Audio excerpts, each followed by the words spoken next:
Hello everybody and welcome on board a very hot day on this GibSea 262 for a look around her interior in glorious virtual reality. Do excuse me because it's very hot down here, so I will have to mop my brow occasionally. Now this is a virtual reality tour, so that means that all you need to do is click and drag your screen or swipe your screen up, down, left or right. You can look where you like, when you like. And we hope that this amazing new feature will allow you to feel what it's like to be on this boat without being here. How cool is that? Now, if I move the camera, some people are sensitive to that movement, so I will let you know when I'm going to move it, and when the camera's safely back down, I'll tell you and you can return to me for the rest of the tour. But let's hope that doesn't happen.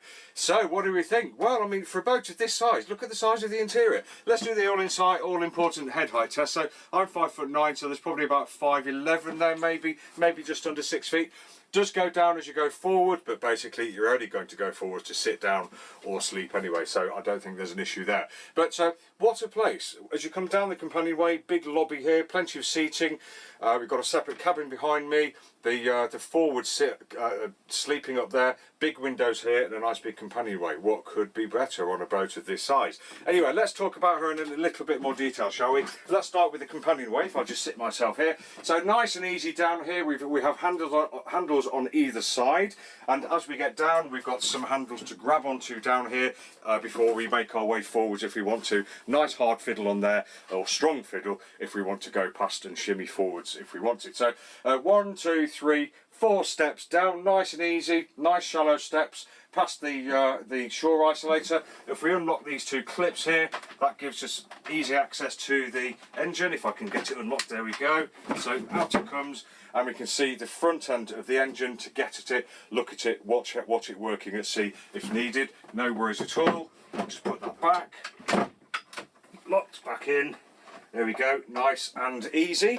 And once we're down here, we can see we've got a really nice floor. We've got bilge access here. There isn't great bilge access on this boat, but it is very, very shallow. That's why we've got such good headroom in here, because the bilge boards or the sole is quite low in the boat, but that's fine. Looks nice, feels nice, and really brings out all the rest of the wood and matches all the kind of quite contemporary coloured bits and pieces we've got down here.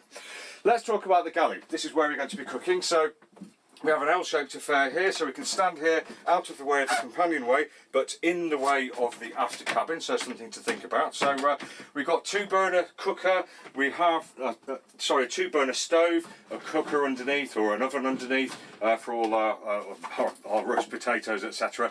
And then here we've got a nice sink, we've got a cool box here, which I don't think is a running fridge, and we have got stowage, plate stowage there, etc. Very nice indeed. And under here, if we take a look, we've got a lovely great big cupboard there for your pots and pans, probably your cleaning gear, etc. And then if we just take a little look up, you can see we've got lovely great big windows here, so while I'm doing my chores, mixing and chopping, I can actually see out there and have a great view of the boat next door, or the nature reserve, or wherever you found yourself. Very nice indeed.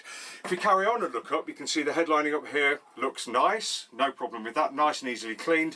1 or 2 slightly saggy areas, but you know, what's a saggy area between friends? Until you get to this headlining, which unfortunately needs a little bit of work, so you can see we're sagging here and here. There's a big section up here and just up here, so we're quite open about the fact that this boat does need some headlining work, and again we've got some sag here, although it hasn't come right off. Something to think about on this kind of boat.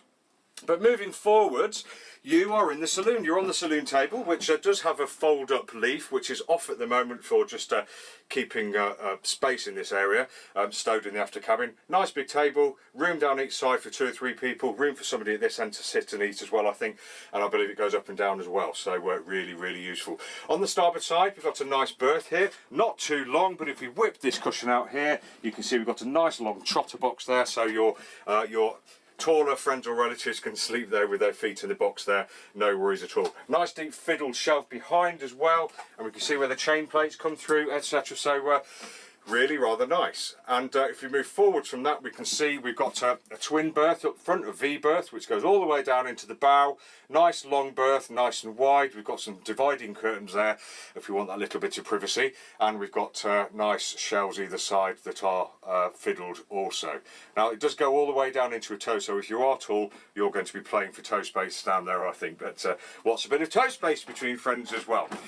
Carrying on round to the left hand side here, we've got an L-shaped sofa, so this one does come a bit further. That one finishes there, so does that, but then we've got this extended part here as well, so we've got a nice long berth here too. Stowage underneath as well, stowage on the outboard side, and pretty much does what it says it should do on the tin, if that makes sense.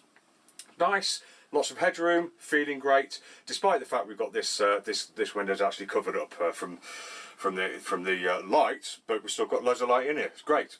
So in the port aft corner, we've got the nav station, or cocktail table, whichever you prefer.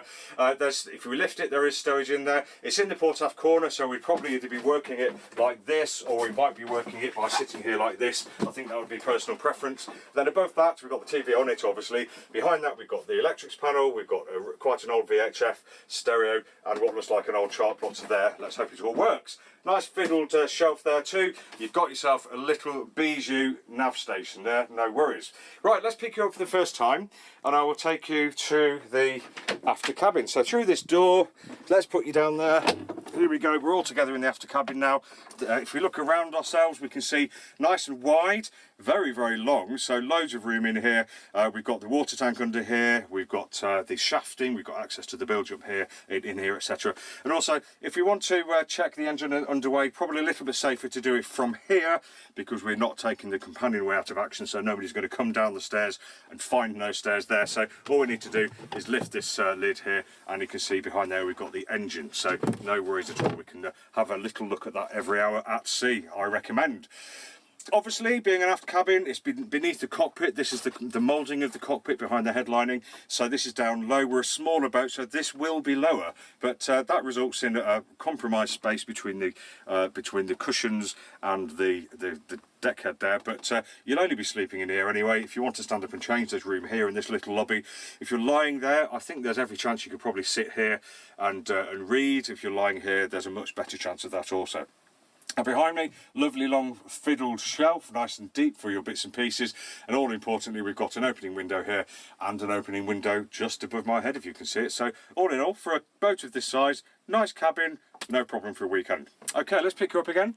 And we'll exit the cabin, take you to the last compartment, which is the heads, or the toilets. And we'll place you right there so you can have a little look. Now, what a nice compartment this is. Plenty of room.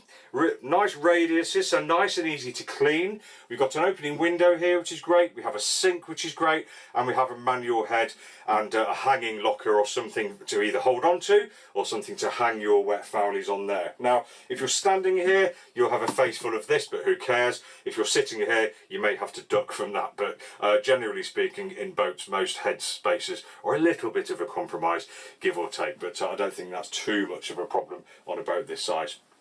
Okay, let's pick you up then, and we'll take you back to the saloon where we'll sum up. I think I summed up at the beginning really by saying that this is a really nice boat. So we've got lots of space down here into a big lobby, lots of seating, a couple of beds and a couple of beds up forward, bit of privacy with the curtains, nice big windows, plenty of head height, nav station, heads and after cabin. That's about it. That's what this boat does. So thanks for watching this tour. If you'd like to see any more boat tours, just go to our YouTube channel. We've got dozens of reviews of all types of boats, from little fishing boats to whacking great big motor cruisers and sports cruisers. Thanks for watching. Hope to see you again next time. Bye.